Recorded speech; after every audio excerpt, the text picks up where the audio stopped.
Well, typically our research has involved radio telemetry, so we put transmitters in animals and then we can follow them at any time of the day or night and find out what their behavior is and what they're doing.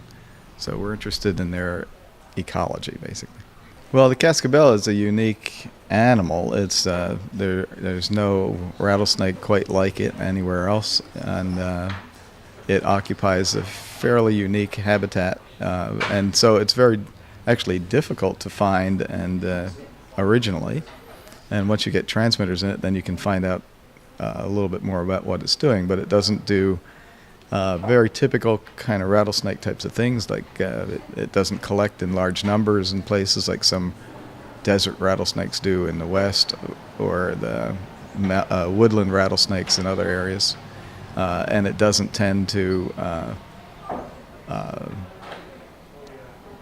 bask in the sun because it's always nice and warm here in Aruba.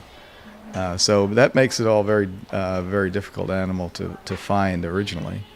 So it does some very unique things. No, the Aruban rattlesnake has a very low density on Aruba, and it's persistent, and its density has remained fairly stable over the past 20 years that we've been working with it, but it's not in great numbers.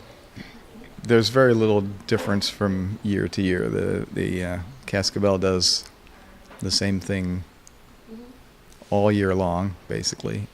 It does have like a breeding season during the year, but that's a seasonal type of thing, and it's not affected at all by droughts that Aruba gets. It's very resistant to that type of thing.